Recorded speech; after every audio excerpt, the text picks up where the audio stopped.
Niining panahon nga ang putling ebanghelyo gihagit sa mga hiwi nga pagtulunan. Kinahanglan mubarog ang mga tinunan ni Kristo sa pagpakigbisog sa paglaban sa pagtuo nga makausa ug alang sa tanang panahon gihatag sa Dios ngadto sa iyang katawhan. Maoy hinungdan nga namugna kining tulumanon ang putling ebanghelyo. 30 minutos nga pagsabwag sa tinuod nga ebanghelyo kauban ni Pastor Jeremias Hangad. Ang putling ebanghelyo tulumanon nga gihatod kaninyo sa Unidos Community Bible Fellowship sa Unidos Plaridel, Misamis Occidental. Ang putling ebanghelyo, ang putling ebanghelyo, ang putling ebanghelyo.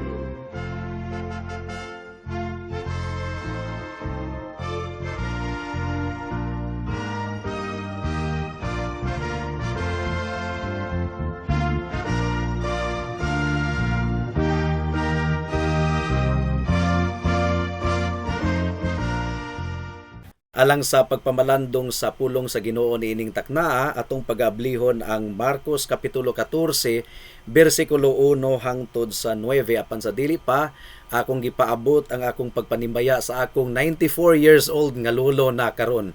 Gumikan kay nagsaulog siya sa iyang birthday July 15, 2022. Natawo siya 1928. Busa ang tuig 2022, 94 years old na ang akong lolo, Isabelo Laure Sr. Dalaygon ang atong buhi nga Dios. Mark chapter 14 verses 1 to 9 ang giingon dinhi mga kaigsunan, duha ka adlaw na lamang sa dili pahimuon ang kasaulugan sa pagsaylo ug ang kasaulugan sa pan nga walay patubo. Ang kadagkuan sa mga pari ug ang mga magtutudlo sa balaod nangita og paagi sa pagdakop kang Hesus sa tago aron ilang patyon.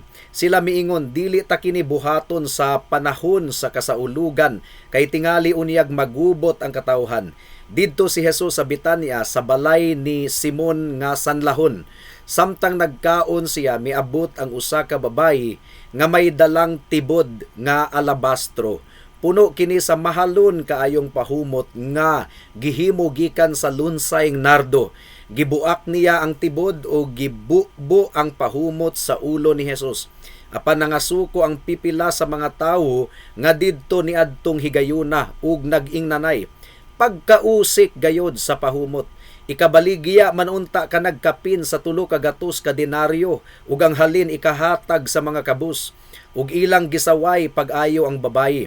Apan miingon si Hesus kanila, pasagdi ninyo siya, nganong samukon man ninyo siya. Usa ka maayong butang ang iyang gibuhat alang kanako. Kanunay ninyong ikauban ang mga kabus ug bisan unsang panahona makatabang kamo kanila kun buot ninyo. Apan ako dili ninyo kanunay nga ikauban. Gihimo niya ang kutob sa iyang maabot. Gipahumutan niya ang akong lawas agi ug pangandam alang sa umaabot nga paglubong. Ug timan ikini bisag asang dapita sa kalibutan iwali kining maayong balita ang nahimo niining maong babayi hisgutan gayod aron paghandom kaniya. May the Lord bless the proclamation of His word at this moment. Sa pagsugod nato sa chapter 14 mga kaigsuunan, mao kini ang katapusang simana sa pagministeryo ni Kristo niining kalibutan na adisir siya gilansang didto sa cross sa Kalbaryo.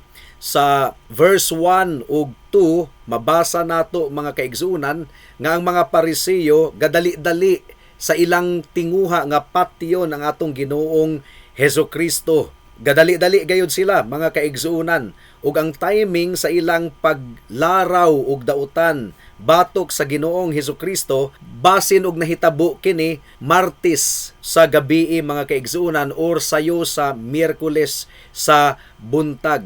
The same day according to Jewish rendering of days. Gumikan kay magsugod na ang pista sa pan nga walay igpapatubo, magsugod sa adlawng Biyernes.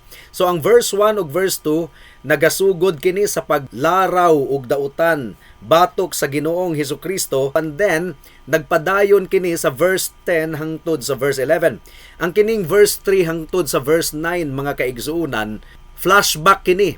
flashback gumikan kay wala kini nahitabo ni adtong katapusang semana sa atong Ginoong Hesukristo. Nahibawa nato nga flashback tungod kay gipasabot kini ni John sa Juan kapitulo 12 bersikulo 1 hangtod sa 3. Flashback kini, nahitabo kini sa Sabado sa gabi ni adtong miaging semana. John chapter 12 verse 1 to 3, unom kaadlaw sa wala pa ang kasaulugan sa pagsaylo, miadto si Jesus sa Betania diin magpuyo si Lazaro nga gibanhaw niya. Naghikay silag panihapon alang kaniya ug si Marta maoy nagsilbi. Samtang si Lazaro, usa sa mga mitambong sa kananan uban kang Jesus. Unya si Maria mikuhag pahumot nga may gidaghanon nga mga tunga sa litro. Mahal kaayo kini ug hinimo gikan sa lunsayng nardo. Gibubo niya kini sa tiil ni Jesus ug unya gipahiran sa iyang buhok. Ang tibuok balay nalukop sa kahumot sa pahumot. So, ang time element gipasabot ni Juan ug ang uban nga detalye gi-record ni Marcos, mga kaigsuunan. So nasayra nato nga flashback kini, nahitabo kini ni adtong Sabado sa gabi ni adtong miaging semana. Now nindot tingali pod nga hatagan mo nako og time element or time period sa kinabuhi ni Kristo sa katapusang semana niining kalibutana. Niadtong Biyernes, miabot si Jesus sa Betania before sa pagsalop sa adlaw. Mga kaigsuunan, ang Betania mao kadto ang pinoy-anan ni Lazarus, ni Maria ug ni Martha. Ug Sabado, adlaw nga ipagpahulay, didto si Kristo nakig-uban kanila kauban sa iyang mga higala. Now, Sabado sa gabi, adunay panihapon, mao kini ang takna nga nahitabo katong gibubo ni Maria ang iyang mahalon kayong pahumot sa lawas, ulo ug tiil sa atong Ginoong Hesukristo. Nahitabo kadto sa panihapon nga giandam ni Simon nga sanlahon sa atong Ginoong Hesukristo. Domingo sa buntag, mga kaigsuunan, gisugo niya ang iyang mga disipulo aron pag-adto sa Bethpage aron kuhaon kadtong bata nga asno nga iyang pagasakyan. Ug sa wala pa matapos kadtong adlaw, misulod si Kristo og kadali sa templo sa Jerusalem ug iyang giobserbahan ang mga namaligya didto ug mga namalit didto sa sulod sa templo.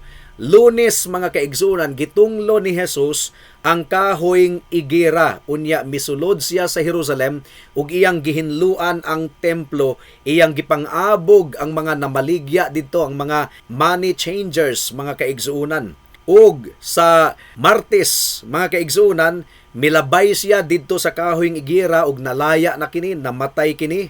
Ug misulod si Kristo sa templo once again ug nagtudlo siya og taas kayo nga pagtudlo. Ang mga religious leaders gusto nilang pakaulawan si Jesus, gusto nilang i-discredit ang mga pagtulunan sa atong Ginoong Hesukristo apan sila kanunay ang naulawan, mga kaigsuunan.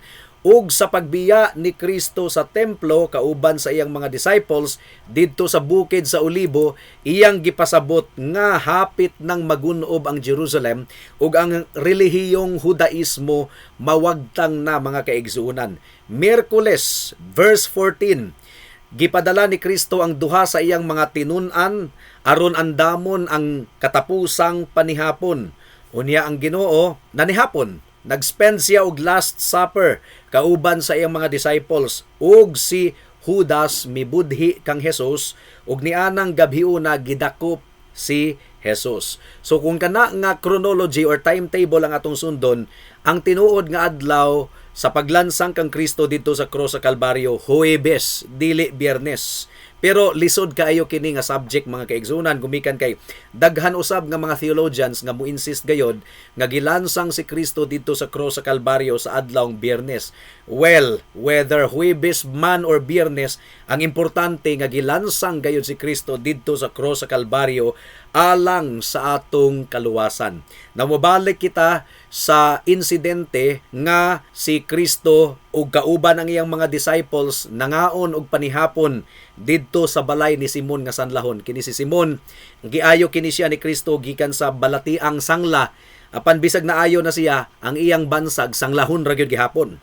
Mao na karon. So, ang 12 ka disipulo ni Kristo present ni adtong okasyon na. Si Simon nga gitawag gihapog sang lahon at tuwa usab didto. Si Maria, si Marta ug si Lazaro present usab didto. Ug samtang ang mga guests nagrelax sila, si Maria mikuha og tibod nga ang sulod niini mahalon kaayo nga pahumot mga kaigsuonan. Gikan sa lunsayng nardo. Mahal kaayo. Kung ato kining kwentahon sa ato ang Philippine money mga kaigsuonan, bukabat kini og 300,000 to 400,000 tunga sa litro. Grabe kay kamahal kini mga kaigsuonan. Og iyang gibuak kadtong tibod, og iyang gibubo ang sulod niini sa ulo hangtod sa tiil sa atong Ginoong Hesukristo. Og ang kahumot mipuno sa tibuok balay. Ang giingon sa verse 3, unya si Maria mikuhag pahumot nga may gidaghanon nga mga tunga sa litro. Mahal kaayo kini ug gihimo gikan sa lunsayng nardo. Gibubo niya kini sa tiil ni Jesus ug unya gipahiran sa iyang buhok ang tibuok balay nalukop sa kahumot sa pahumot. Ug ang reaksyon sa mga tawo sa gibuhat ni Maria nga igsuon ni Lazaro ug ni Marta, imbis nga malipay sila, nangasuko sila. Mark chapter 14 verse 4. Apan nangasuko ang pipila sa mga tawo nga didto ni adtong higayuna ug nag-ing nanay pagkausik gayod sa pahumot. Ug ang record ni Juan mga kaigsuonan, nagsulti kanato nga ang number 1 nga mireklamo si Judas Iscariote. Ang giingon dinhi sa verse 4 and 6 sa John chapter 12, unya usa sa mga tinun-an ni Jesus nga si Judas Iscariote ang magbudhi kaniya miingon, nganong wala man hinuon ibaligya kining maong pahumot og 300 ka denaryo aron ang halin ihatag ngadto sa mga kabus. Pero gipasabot pod ni Juan mga kaigsuonan nga gisulti kadto ni Judas dili gumikan kay aduna siya pakabana sa mga kabus kun dili tungod kay kawatan siya.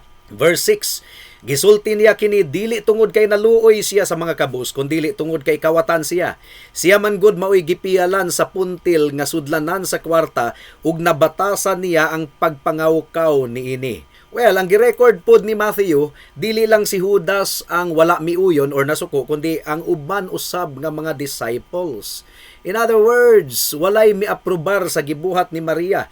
Matthew chapter 26 verse 8 to 9. Nakakita niini ang mga tinun-an ug nangasuko sila nga nagingon, kining pahumuta mahimo untang ibaligyag mahal ug ang halin ikahatag ngadto sa mga kabus. O gilabana ni Kristo si Maria sa iyang gibuhat. Versikulo 6, apan miingon si Jesus kanila, pasagdi ninyo siya, nganong samukon man ninyo siya, usa ka maayong butang ang iyang gibuhat alang kanako. Ug ang giingon sa Matthew chapter 26 verse 10, nasayod si Jesus sa ilang gisulti ug miingon siya kanila, nganong samukon man ninyo kining babayi, maayo ang iyang gihimo alang kanako. Ug ang implikasyon ni Matthew, wala sila mireklamo nga kusog, vocal sa ilang baba, sa ilang huna-huna lang ug kasing-kasing mireklamo sila. Di ba ingon ana man punta? Pero gumikan kay nabasa ni Kristo ang sulod sa ilang huna-huna ug kasing-kasing, mao nga girebuke sila ni Kristo publicly. Dili bot ipasabot nga walay pakabana si Kristo alang sa mga kabus. Ang giingon ni Kristo, daghan kay kahigayunan nga mutabang mo sa mga kabus. As long as ang kalibutan nag-exist, doon na gayoy mga kabus nga kinahanglang tabangan, pero dili sa tanang higayon kauban ko ninyo.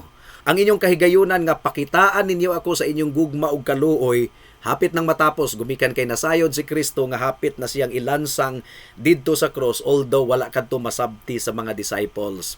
Hangtod ni adtong puntuha, wa gyud intawon kasabot ang iyang mga disipulo sa pagkaimportansya nga dakpon si Jesus ug patyon alang sa kaluwasan sa mga makasasala. Wa pa sila kasabot, pero basin og nasabta na ni Maria, basin og nagtuo si Maria nga mao na lang gayod kadto ang katapusang higayon nga iyang ikapakita ang iyang gugma alang sa atong Ginoong Hesukristo. After all, si Maria usa ka seryoso nga tigpaminaw sa pagtudlo sa atong Ginoong Hesukristo. Sa kadaghang higayon, gipasabot ni Kristo nga pagadakpon siya sa mga naa sa katungdanan ug patyon ug pagkahuman sa ikatulo ka adlaw mabanhaw siya. Bisan ang iyang mga kaaway nasayod sa tagna sa atong Ginoong Hesukristo. Matthew chapter 27 verse 62 to 64. Pagkasunod adlaw nga mao ang adlaw ng igpapahulay, ang kadagkuan sa mga pari ug sa mga Pariseo nakikita kang Pilato, miingon sila, "Sir, nahinumdom kami nga sa buhi pagkatong bakakon," si Kristo ang ilang gitawag og bakakon, miingon siya, "Mabanhaw ako sa ikatulo ka adlaw. Busa pabantayi pag-ayo ang lubong hangtod sa ikatulo ka adlaw, aron dili makawat sa iyang mga tinun-an ang iyang lawas, ug manugilon nga nabanhaw siya. Kining ulahing bakak mahimo unyang mas dautan kaysa unang bakak." So, bisan pa ang mga kaaway ni Kristo, nasayod sila sa gitagna ni Kristo, mga kaigsuunan. Og kadtong kahigayunan nga gibuhat ni Maria, nagpakita kadto sa iyang gugma sa atong Ginoong Hesukristo. Mao kadto ang testimonyo nga ang tibuok kalibutan gayod masabwagan sa ebanghelyo gumikan kay ang giingon ni Kristo sa bisan asang dapit sa tibuok kalibutan nga isangyaw ang ebanghelyo. Ang pangalan ni ining babayhana si Maria nga igsuon ni Marta ug ni Lazaro, dili Maria nga inahan ni Jesus. No, it's another Mary, igsuon ni Marta ug ni Lazaro. Sa dapit kuno, sa matag dapit nga isangyaw ang ebanghelyo, ang gibuhat ni Maria nga igsuon ni Marta ug ni Lazaro mantala usab. So ang buti pasabot niini, ang mensahe sa ebanghelyo mga kaigsuonan mukuyanap gayod sa tibuok kalibutan. Sa nahabiling higayon sa atong pagpamalandong atong tun-an kung unsa ang matang sa gugma ni Maria alang sa atong Ginoong Hesukristo. Ug hinaot usab nga muuusab kini ang matang sa atong gugma alang sa atong manluluwas. Unsa man ang gugma nga gipakita ni Maria alang sa atong Ginoong Hesukristo, usa kadto ka mahal kaayo nga gugma. Extravagant love. Usa ka gugma nga bugat kaayo to the point nga wala siya gisayangan sa iyang pahumot nga haskang mahal kaayo sa katanan.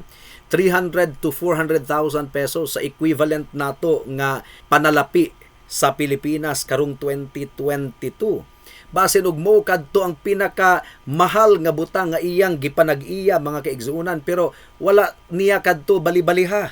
Mas mi patigbabaw, gaurus-urus ang iyang gugma sa atong Ginoong Hesukristo. Ang gugma mga kaigsuonan dili gugma kung maayo kining mangwinta. Kung kwentador kini mga kaigsuonan, dili kana tinuod nga gugma. Tungod kay ang tinuod nga gugma, dili igsapayan ang sakripisyo nga iyang himuon, dili igsapayan ang kantidad nga iyang magastos, aron lamang ikapakita ang iyang gugma sa tawo nga iyang gihigugma. Mao kadto ang matang sa gugma ni Maria nga igsuon ni Marta ug ni Lazaro alang sa atong Ginoong Hesukristo, usa ka mahal kaayo nga gugma. Ug mao kana ang matang sa gugma nga gipangayo ni Kristo or gisugo kanato nga atong ipakita kaniya nga bisan pa og musupak kanato ang tibuok kalibutan ug biay-biayon kita, dili nato kini bali-balihon, mas pilion nato ang Ginoo nga atong gihigugma ngano gumikan kay una siyang nahigugma kanato. Iyang gisakripisyo ang iyang kaugalingon nga ri kanato. Luke chapter 14 verse 26, kinsa kadtong muari kanako nga dili magdumot sa iyang amahan ug inahan, sa iyang asawa ug mga anak ug mga igsuon, ingon man sa iyang kaugalingon, dili mahimong akong tinun-an. Now, dili bot pasabot nga dumta nato ang atong mga mahal sa kinabuhi, pero kung itandi nato kini sa gugma alang sa Ginoo, ang atong gugma alang sa atong asawa ug mga anak ug mga pagumangkon ug mga higala murag pagdumot.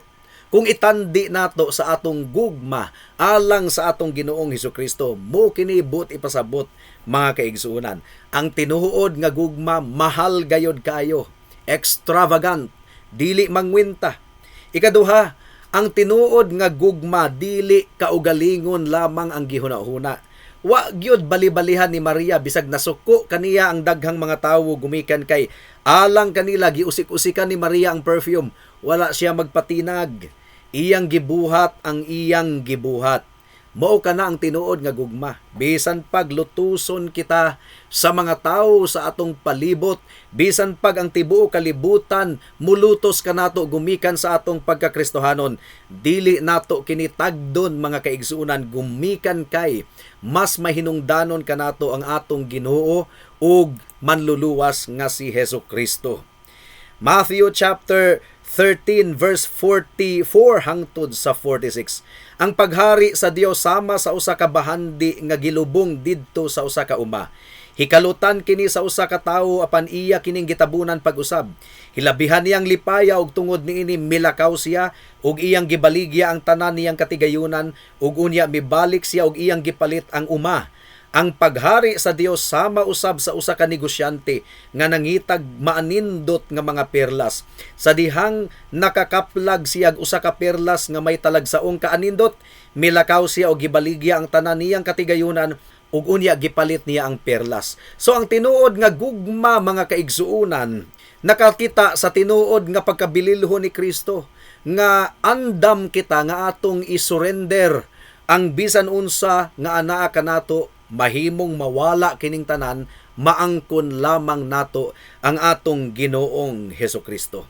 Ikatulo, ang tinuod nga gugma mangita gayod og kahigayunan aron maekspresar nila ang ilang gugma alang sa ilang gihigugma. Mark chapter 14 verse 7. Kanunay ninyong ikauban ang mga kabus ug bisan unsang panahon na makatabang kamo kanila kun buot ninyo.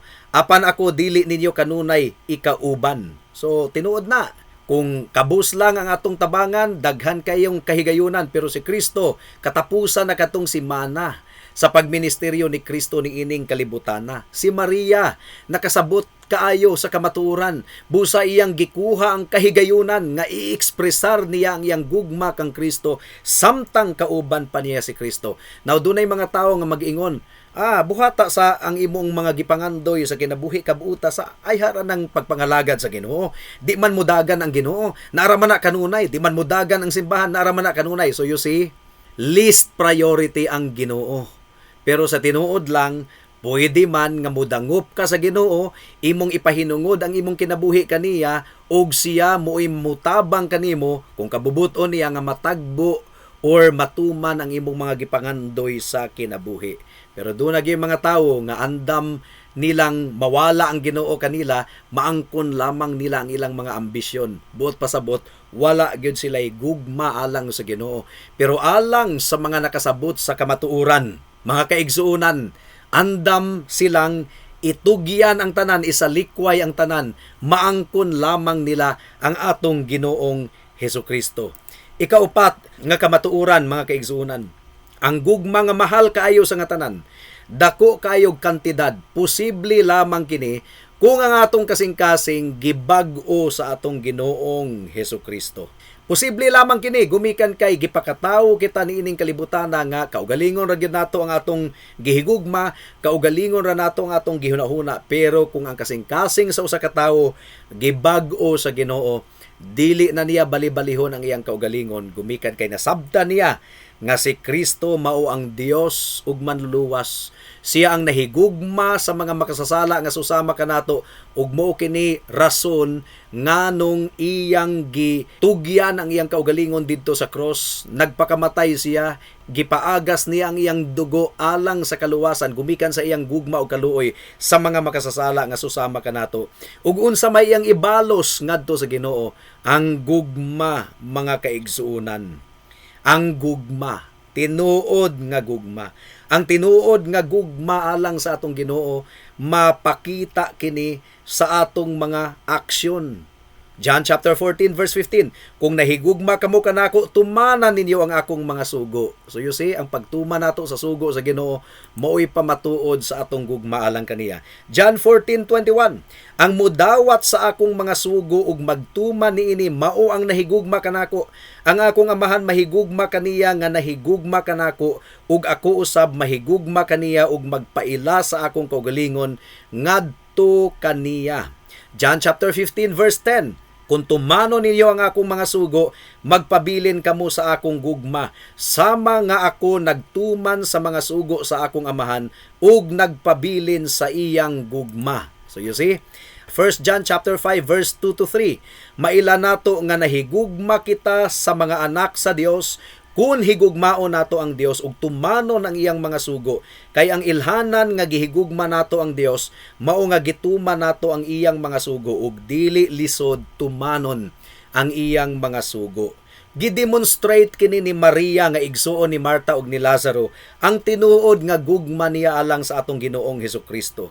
Ang gugma mao kana ang pinaka sentro sa ebanghelyo. Kung wala ang gugma, dili gyud nato matugyan ang atong kaugalingon alang sa Dios nga atong gihigugma. Unang Korinto kapitulo 13 bersikulo 3. Bisag ipanghatag ko pa ang tanan nga ania kanako ug ipasunog ang akong lawas apan kun wala ako'y gugma, wala kini kapuslanan. Hinaot nga atong ikapakita ang atong gugma alang sa atong Ginoong Hesukristo pinaagi sa extravagance. Mahal kaayo nga demonstration sa atong gugma. Ihatag nato sa Ginoo ang atong best, ang atong pinakamaayo. Dili nato mantiniran ang atong Ginoong Hesukristo. Bisan pag tawagon kita og mga panatiko sa ubang mga tawo, ayaw na nagtagda higala og igsuon. Hinaot nga bisan pa sa ilang mga pagbiay-biay ug mga paglutos, maipakita gayud gihapon nato ang atong gugma alang sa atong Ginoo. Ug nganong atong ipakita ang atong gugma alang sa atong Ginoo, nganong nahigugma kita gumikan kay una siyang nahigugma kanato. Iyang padala ang iyang bugtong anak aron magantos didto sa cross gumikan kay dili kita makaluwas sa atong kaugalingon. Nahiilalom kita sa tunglo ug kapungot ug kasuko sa Ginoo. Nahiilalom kita sa iyang tunglo, mga kaigsuunan. Dili kita makaluwas sa atong kaugalingon, pero si Kristo ang nahimong tinunglo alang sa mga makasasala nga susama nimo ug susama kanako. Kung maghinulsol ikaw sa imong sala, mga kaigsuunan, mga kahigalaan, kung maghinulsol ikaw sa imong sala ug musalig lamang kang Kristo ingon nga imong Dios ug manluluwas, ang tunglo gisalo na ni Kristo didto sa cross sa Kalbaryo. Wala nay kasuko pa nga nahabilin alang kanimo. Napunta na ngadto kang Hesus, pero nabayra na ni Hesus pinaagi sa iyang dugo, ug ang resibo niini mao ang iyang pagkabanhaw gikan sa mga patay pagkahuman sa ikatulo ka adlaw. Kung musalig ka kang Kristo karon, maluwas ikaw, mapasaylo ikaw, busa ayaw na paglangalangan, dangop kang Kristo alang sa imong kaluwasan. Magampo kita. Salamat o Dios sa mensahe nimo ni ining taknaa, hinaot nga nakigistorya ikaw sa matag usa ug ang kaluwasan ilagay yung maangkon pinaagi sa ilang pagtuo ug pagsalig kang Kristo lamang, ingon nga bugtong Dios ug manluluwas. This we pray in Jesus name. Amen.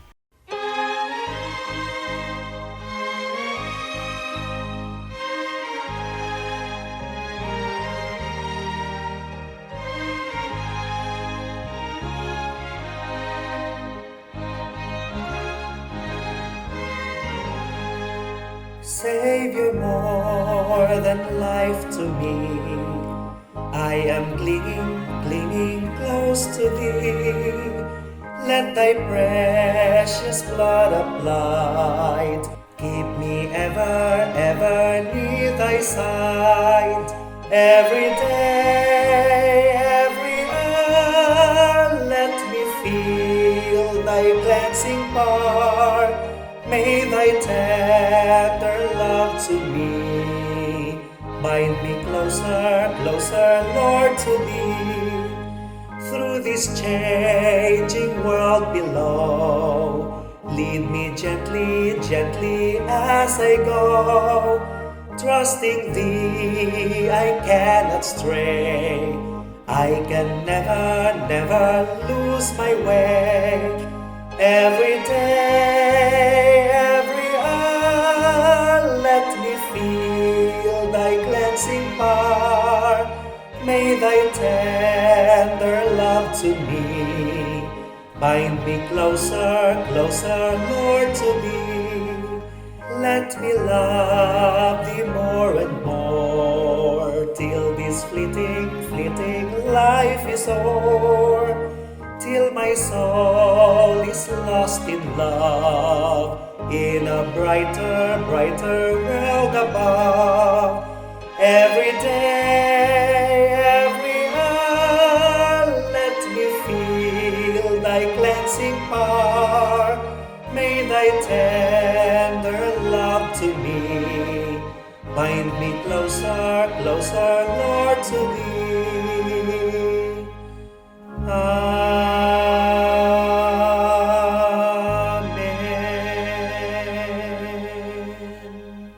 Alang sa dugang nga mga pangutana, mahimong mo text kang Pastor Jeremias hangad sa 0935 744 3030.